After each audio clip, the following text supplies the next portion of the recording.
Bonjour à tous. Ne pas comprendre en fait tous les frais Amazon peut conduire votre business au désastre et ronger rapidement vos marges bénéficiaires.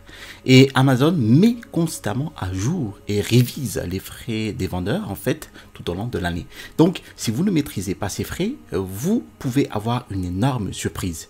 Donc là dans cette vidéo, je vais vous expliquer tous les frais de vendeurs tiers Amazon visibles et cachés, actualisés, afin que vous puissiez en fait les prendre en compte correctement pour votre activité Amazon FBA. Je vous donne aussi en fait des moyens d'éviter de payer des frais en trop et même quelques conseils de pro sur la façon dont vous pouvez économiser de l'argent en réduisant les frais. Mais avant de démarrer cette vidéo, laissez-moi me présenter. Alors pour les nouvelles personnes sur cette chaîne, bienvenue. Je m'appelle Télimax. Je suis un vendeur professionnel sur Amazon et j'enseigne sur cette chaîne en fait les techniques et les stratégies de e-commerce qui vont vous permettre de générer des revenus croissants et récurrents avec le business model Amazon FBA, le private label ou la création de marques propres.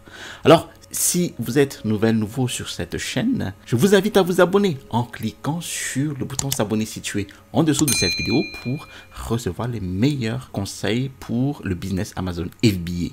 Je vous ai mis en description de la vidéo mon e-book, les 5 étapes pour démarrer un business à succès avec Amazon FBA.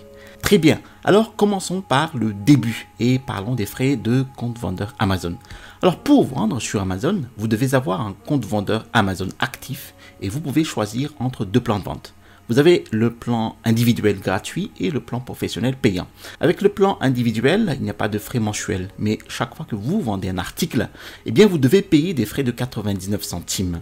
Avec le plan professionnel, l'abonnement mensuel coûte 39 €. Mais il n'y a pas de frais par article à chaque fois que vous effectuez une vente. Et comme vous pouvez le voir ici, si vous vendez plus de 40 articles par mois, eh bien le plan de vente professionnel est le meilleur choix.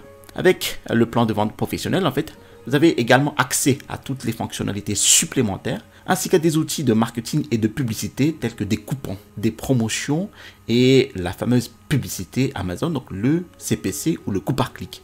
Maintenant, beaucoup de débutants ne savent pas quel plan de vente choisir. Alors, ces plans de vente n'ont rien à voir avec le fait que vous configuriez ou non votre compte vendeur avec une entité juridique enregistrée.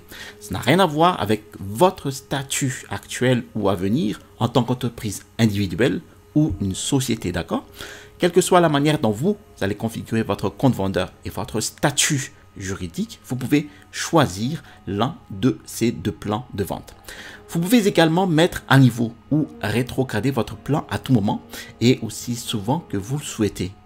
Ainsi, le réflexe pour économiser de l'argent est de commencer d'abord par le plan de vente individuel. Mais je vous suggère de passer de suite au plan de vente professionnel. Comme cela, en fait, vous découvrirez assez vite toutes les fonctionnalités supplémentaires qui sont ici. Et de toute façon, Amazon vous rembourse à partir du deuxième mois jusqu'à ce que vous fassiez vos premières ventes. Maintenant, lorsqu'il s'agit de vendre des produits sur Amazon, eh bien, Amazon facture des frais à chaque fois que vous allez effectuer des ventes. Ce sont des frais de vente.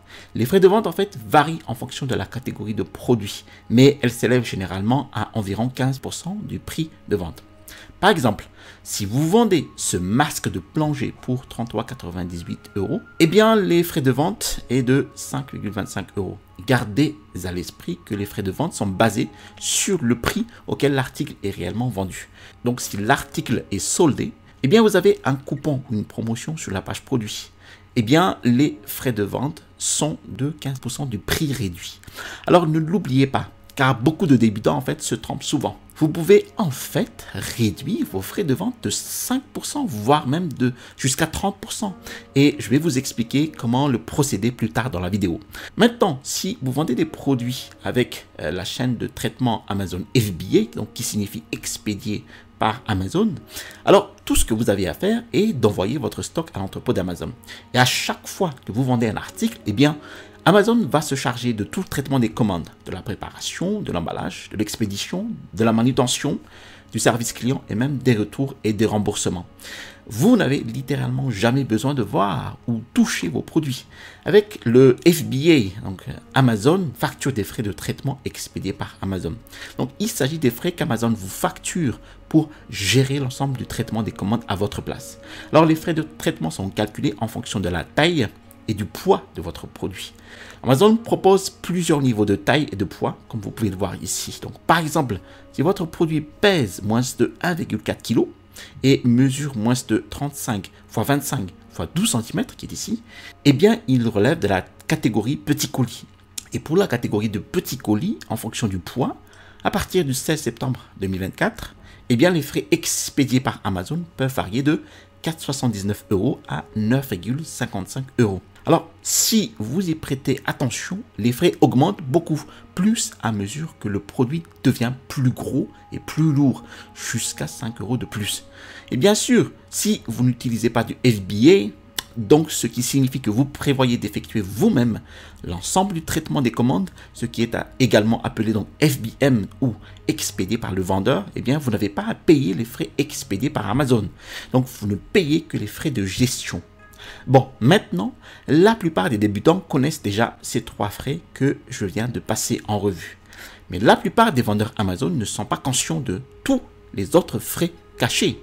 Ce sont les frais qui peuvent affecter considérablement vos résultats de vente. Le premier est les frais de stockage Amazon. Donc, ces frais sont souvent négligés, mais tous les vendeurs utilisant le service FBA expédié par Amazon doivent payer ces frais. En effet, si vous faites du FBA, donc vous allez stocker tout votre stock dans les entrepôts d'Amazon, occupant ainsi leurs espaces d'entrepôt limités. Maintenant, les frais de stockage sont basés sur la taille de votre produit, l'espace ou le volume qu'il occupe dans l'entrepôt. Et comme vous pouvez le voir ici, les frais de stockage sont calculés en fonction du niveau de taille du produit ainsi que de la catégorie dans laquelle il se situe. Par exemple, si vous avez un produit considéré comme une marchandise non dangereuse, donc hors vêtements, optiques et chaussures et sacs, eh bien, les frais de stockage pour la taille standard entre janvier et septembre sont de 28,37 € par mètre cube par mois. Et entre octobre et décembre, ils sont de 43,65 € par mètre cube par mois. Et vous pouvez voir que les frais de stockage pour les marchandises dangereuses sont considérablement plus élevés ici. Maintenant, vous vous demandez peut-être pourquoi les frais sont tellement plus élevés entre octobre et décembre. Eh bien, c'est parce que le dernier trimestre de l'année, le 4e trimestre, est le moment où la plupart des entreprises peuvent réaliser plus de la moitié de leur chiffre d'affaires annuel, ou plus, en raison de toutes les ventes de fin d'année. D'accord? Et comme les vendeurs veulent profiter au maximum de cette ruée des fêtes, eh bien, ils inondent les entrepôts d'Amazon avec leur stock. Une façon d'éviter de payer trop cher des frais de stockage et de vous assurer de ne pas conserver trop de stock chez Amazon au cours du 4e trimestre. Alors, suivez et analysez votre historique des ventes et ne conservez que suffisamment de stock chez Amazon pour couvrir ces ventes estimées. Maintenant, un excellent moyen pour vous de voir quels seront les frais de stockage expédiés par Amazon réels est d'utiliser donc cette calculatrice de recettes FBA gratuit d'Amazon. Maintenant, j'encourage vivement tout le monde à le faire avant d'investir ou de décider de vendre un produit. De cette façon, en fait, vous pouvez vous assurer que ce que vous prévoyez de vendre sera réellement rentable. Pour accéder à cette calculatrice, rien de plus simple. Faites simplement en fait une requête sur Google pour Amazon FBA Calculator, donc Calculator France. Et je laisserai de toute façon un lien vers celui-ci dans la description ci-dessous. Pour voir quels sont les frais, trouver un produit similaire sur Amazon et récupérer la SIN. Donc la SIN, en fait, vous pouvez le trouver dans l'adresse URL. Donc, il commence toujours par un B0. Ou en faisant défiler le listing des produits, vous pouvez le trouver ici. Copier et coller la SIN ici et vous pouvez voir en fait quels sont tous les frais. Vous pouvez voir en fait les frais de vente, les frais d'expédition, les frais de stockage et la marge bénéficiaire ici. Et vous pouvez également voir quels sont les frais de stockage pour différentes périodes de l'année en cliquant ici. En fait, vous pouvez même ajuster le prix de vente et vos coûts unitaires ici pour voir quels seraient les nouveaux frais et les bénéfices. Maintenant, en parlant de frais de stockage, eh bien, Amazon facture également des frais de stockage longue durée, donc appelés majoration applicable au stock ancien expédié par Amazon. Alors, ces frais sont facturés sur les produits que vous avez stockés chez Amazon plus de 261 jours. Alors, vous pouvez voir ici que les frais de majoration pour stock ancien commencent à 95,14 € par mètre cube pour les articles stockés entre 271 et 300 jours et monte en flèche jusqu'à 234,45 € par mètre cube par mois tous les produits stockés plus de 365 jours. Donc, si vous avez des produits qui ne se vendent pas, envisagez de les retirer d'Amazon et de le stocker ailleurs. Et de conserver dans l'entrepôt d'Amazon que les produits que vous avez estimés générer suffisamment de chiffre d'affaires. Si vous devez retirer des stocks d'Amazon, eh bien, vous pouvez faire ce qu'on appelle en fait une commande de retour au vendeur. Mais ces commandes de retour au vendeur ne sont pas gratuites. Vous pouvez voir qu'Amazon vous facture des frais de commande de retour en fonction de la taille de votre produit. Donc, par exemple, un produit de taille standard qui pèse moins de 200 grammes vous coûtera 46 centimes par unité, et ainsi de suite. Mais une chose à noter ici, donc vous pouvez voir ce qui est indiqué ici. Donc, les commandes de retour au vendeur peuvent prendre entre 10 et 14 jours ouvrés pour être expédiées depuis le centre de distribution et 30 jours ouvrés ou plus pendant les périodes de fête. Donc, Amazon n'expédiera que les commandes de retour sur la place de marché locale. Donc, si votre stock est en France, vous ne pouvez pas expédier une commande de retrait en dehors de la France. Si vous devez l'expédier en dehors de la place de marché, vous devriez l'expédier à un ami ou à un 3PL dans le pays et lui demander d'expédier justement en dehors du pays. Maintenant, si vous ne voulez pas retirer le stock, vous pouvez en fait demander à Amazon de s'en débarrasser pour vous. Par exemple, s'il s'agit d'un produit que vous ne voulez tout simplement plus vendre et qu'une commande de retour ne va qu'entraîner des coûts supplémentaires, ou si vous avez un stock invendable, comme celui d'un retour client, eh bien vous pouvez demander à Amazon de se débarrasser de ces unités pour vous. C'est la mise au rebut du produit, à savoir qu'Amazon détruit, donne les produits que vous ne voulez pas directement à des organismes caritatifs. Là encore, les frais de mise au rebut dépendent de la taille et du poids du produit, comme vous pouvez le voir ici. De toute façon, je laisserai un lien vers ces grilles tarifaires dans la description ci-dessous. Maintenant, en parlant de stock, Amazon facture aux vendeurs de nouveaux frais de couverture pour le coût d'un stock faible. Oui, c'est vrai. Non seulement vous allez payer pour des frais pour stocker trop de stock chez Amazon. Maintenant, si vous faites du FBA et que vous manquez de stock, Amazon facture des frais de stock faibles. En fait, lorsque, à un moment donné, les vendeurs disposent d'un stock faible au sein d'Amazon par rapport aux unités expédiées, Amazon n'est plus en mesure en fait de répartir les produits dans son réseau de distribution. Il est donc plus difficile pour Amazon en fait d'exécuter les commandes des clients dans tout le réseau. Donc, fondamentalement, si vos niveaux de stock tombent en dessous de votre moyenne historique sur 28 jours, vos frais vont augmenter à partir de 22 centimes par unité, selon la tranche de taille de produit. Mais ne vous inquiétez pas, cette pénalité ne s'applique pas universellement. Par exemple, vous pouvez voir ici que les frais ne s'appliquent pas aux nouveaux vendeurs professionnels pendant leurs 365 premiers jours, ainsi qu'aux nouveaux produits FBA pendant les 180 premiers jours. Et les frais ne s'appliqueront pas aux produits qui ont été vendus à moins de 20 unités au cours des 7 derniers jours. Bon, passons maintenant à une nouvelle taxe mise en place par Amazon. En fait, ce sont les frais de préparation supplémentaires. Ces frais s'appliquent aux vendeurs qui continuent d'envoyer des stocks qui ne respectent pas les exigences d'emballage et de préparation et aussi les conditions d'expédition et d'acheminement vers les entrepôts d'Amazon. Et en ne respectant pas ces exigences, eh bien Amazon ralentit le traitement des expéditions entrantes. Donc, pour inciter les vendeurs à suivre les directions d'expédition, si vous envoyez des stocks présentant des problèmes, Amazon pourrait vous pénaliser. Par exemple, si vous expédiez des stocks qui ne sont pas conformes aux exigences d'expédition FBA, eh bien Amazon peut refuser purement et simplement l'expédition.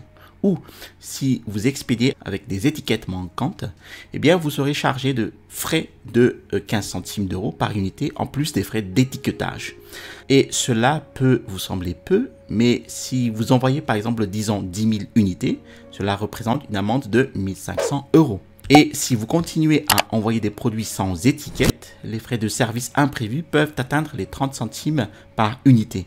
Et si vous continuez à faire des envois mal préparés, eh bien vous pouvez perdre complètement vos privilèges de vente Amazon FBA. Maintenant, en parlant d'étiquette, si vous envoyez des produits mal préparés ou si vous demandez à Amazon de faire la préparation finale pour vous, par exemple, si vous étiquetez mal vos produits ou si vous avez besoin qu'Amazon place l'étiquette donc de code barre sur les produits pour vous, eh bien Amazon va vous facturer des frais d'étiquetage de 47 centimes par unité pour les colis. Et cela peut vite grimper. Donc, dans ce scénario, faire appel à votre fabricant, en fait, sera presque toujours moins cher. Ou, dans d'autres scénarios, si vous avez besoin qu'Amazon effectue d'autres services de préparation, comme l'emballage à bulles ou l'ensachage de vos produits, eh bien, vous pouvez trouver les frais associés ici. Encore une fois, ici, je vais publier un lien vers toutes ces pages dans la description ci-dessous. Bon, l'un des plus gros changements mis en œuvre par Amazon est le nouveau service de placement entrant. Alors, à compter du 15 avril 2024, ces frais s'appliqueront aux expéditions à destination de l'entrepôt d'Amazon pour FBA et ils concernent en fait les produits de taille standard et volumineux. Alors par le passé, Amazon demandait simplement aux vendeurs d'expédier leurs produits vers différents entrepôts à travers le pays sans frais supplémentaires. Mais maintenant, dans le but de réduire ses coûts d'exploitation, vous pouvez voir ici qu'Amazon facture des frais en fonction en fait du nombre d'entrepôts vers lesquels vous allez expédier vos produits. Donc par exemple, si vous souhaitez expédier tout votre stock vers l'entrepôt, eh bien vous serez facturé entre 21 et 68 centimes par unité.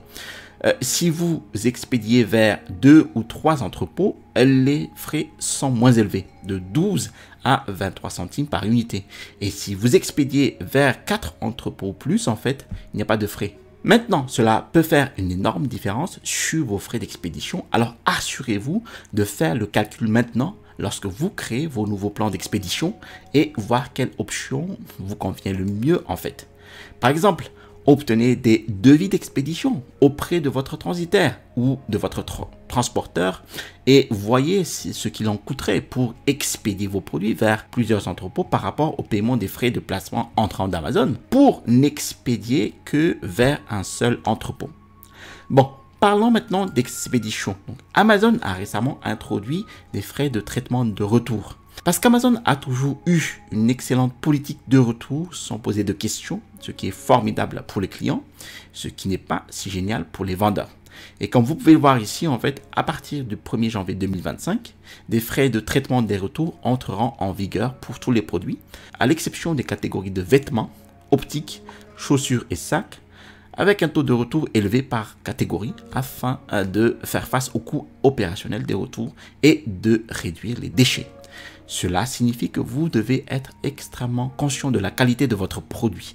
Si vous dépassez le seuil de taux de retour, Amazon va commencer à vous facturer des frais de traitement de retour qui, comme vous pouvez voir ici, vont commencer de 2,70 € pour les petites enveloppes jusqu'à 6,73 € pour les colis standards et peuvent même atteindre 42 € par retour pour les produits surdimensionnés.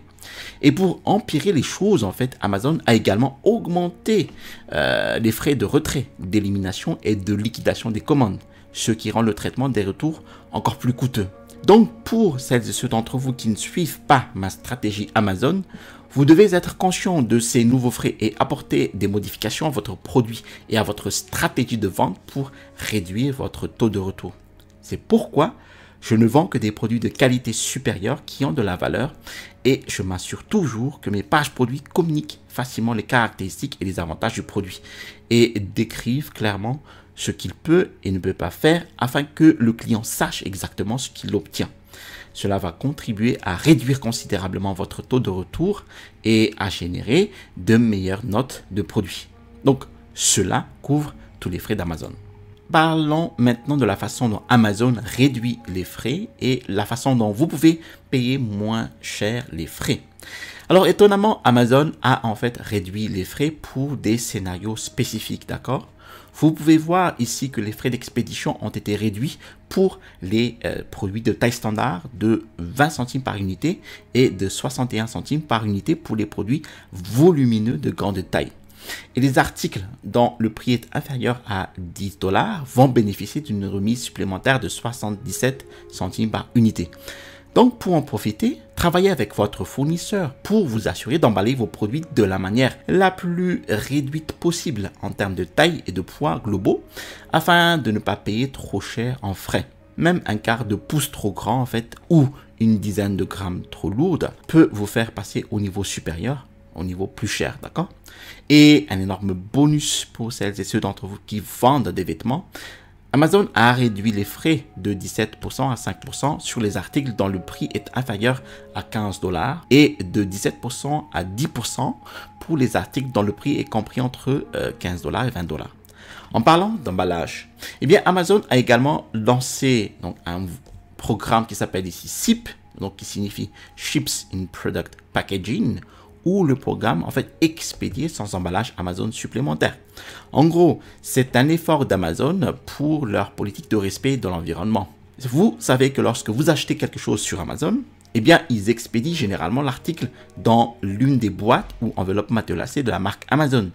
Eh bien, ils encouragent maintenant les vendeurs à emballer leurs produits dans un emballage expédiable qui ne nécessite pas les boîtes ou enveloppes d'expédition de la marque Amazon.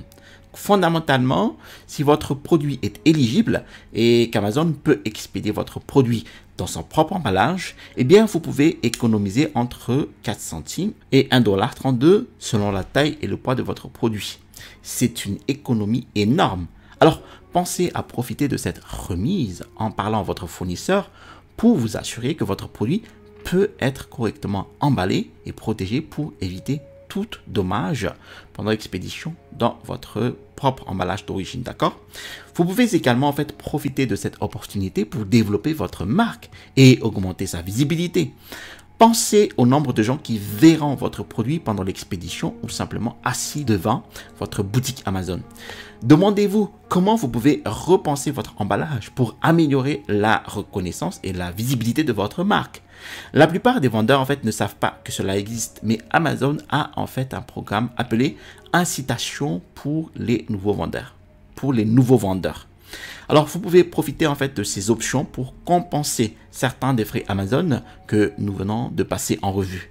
Par exemple, je vais en souligner quelques-uns ici. Donc, pour les vendeurs avec une marque enregistrée sur Amazon, vous pouvez obtenir en fait un bonus de 10% sur vos premiers 50 000 $ de vente, 200 $ de crédit Amazon Vine, ce qui rend l'inscription gratuite puisqu'elle coûte jusqu'à 200 $ rien que pour vous inscrire.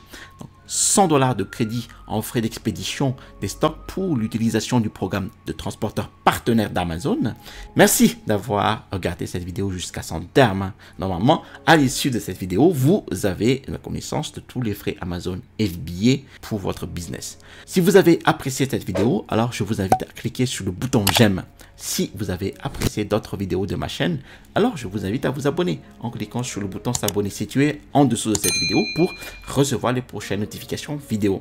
Je vous ai mis aussi en description de la vidéo mon e-book, les 5 étapes pour démarrer un business à succès avec Amazon FBA. À l'issue du téléchargement de cet e-book, vous allez recevoir dans votre boîte mail un lien vers ma formation étude de cas d'un produit de niche. Vous trouverez ici en haut le bouton pour vous abonner et à droite de cette vidéo, vous allez avoir une vidéo sur les éventuels produits gagnants pour Amazon FBA actuellement. Allez, à la prochaine vidéo et restez toujours curieux.